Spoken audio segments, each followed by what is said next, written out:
ডাল না বেটে সারা মাসের জন্য চলুন পেঁয়াজু মিক্সটা সংরক্ষণ করি।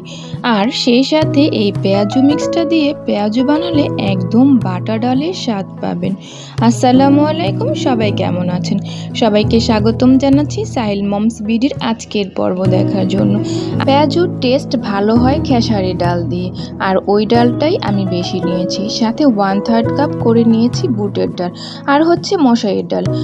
এখন হচ্ছে ডালের মধ্যে পর্যাপ্ত পানি দিয়ে খুব ভালো মতো ধুয়ে পরিষ্কার করে নিয়েছি। এবার ছাঁকনি দিয়ে ছেঁকে পানিগুলোকে ভালো মতো ছেঁকে নিয়েছি। তারপর ছড়ালো ট্রেতে দিয়ে কড়া রোদে শুকিয়ে নিতে হবে। আমি ডালগুলোকে খুব ভালো মতো মচমচে করে শুকিয়ে নিয়েছি এবং একটা ব্লেন্ডার দিয়ে ভেঙে গুঁড়ো করে নিয়েছি। এইভাবে করে আপনারা 4 কেজি অথবা 5 কেজি একসাথে করে শুকিয়ে বাইরে থেকে ভাঙিয়ে আনতে পারেন। অবশ্য ব্লেন্ডারও ভাঙতে পারবেন যদি আপনাদের ব্লেন্ডার অনেক পাওয়ারফুল হয়। আর এখন একটা কৌটাতে ভরে রেখে দিলে 1 মাস না কয়েক মাস ভালো থাকবে। চাইলে এই পদ্ধতিতে আপনারা পেঁয়াজু মিক্স সংরক্ষণ করতে পারেন। একটা বাটিতে নিয়ে নিলাম কিছু ডালের মিক্স, আর তাতে দিয়ে দিলাম পানি। 1 কাপের মতো যদি ডালের মিক্স নেন তাহলে 1 কাপ পরিমাণ পানি দিয়ে দিতে হবে। আর একটু নেড়েচেড়ে বুঝে নিতে হবে যে এটার ঘনত্বটা কেমন হয়। এইরকম পাতলা করে তৈরি করতে হবে। আমরা যখন এটা রেস্টে দেব পানিটা কিন্তু টেনে নেবে। ঘন্টাখানেকের মধ্যে রেস্টে দেওয়ার পর পানিটা পুরোপুরি টেনে নিয়েছে, আর তার মানে ডালগুলো ভিজে ফুলে উঠেছে।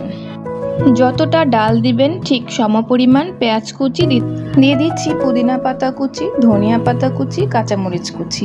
এখন দিয়ে দিব 1 চা চামচ মরিচের গুঁড়ো, 1 চা চামচ হলুদের গুঁড়ো, দিয়ে দিব 1 চা চামচ লবণ, দিয়ে কচলিয়ে খুব ভালো মতো মাখিয়ে নেব।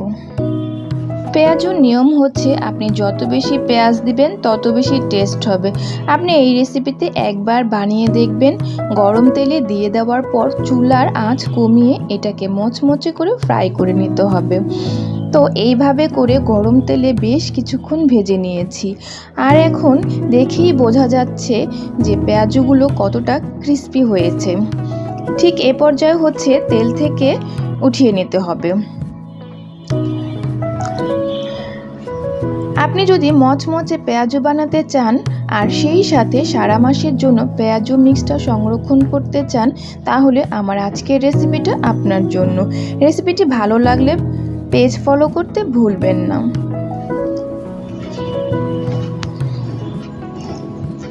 আমার ভিডিওটি যদি ভালো লাগে অবশ্যই আমার চ্যানেলটাকে সাবস্ক্রাইব করে রাখবেন। এতক্ষণ পাশে থাকার জন্য সবাইকে ধন্যবাদ। আমি একটা আপনাদের ভেঙে দেখাচ্ছি কতটা মচমচে হয়েছে, আর খেতেও বেশ সুস্বাদু হয়েছে। সারা রমজানে আপনারা এইভাবে করেই পেঁয়াজু বানাতে পারবেন কোনো ঝামেলা ছাড়াই।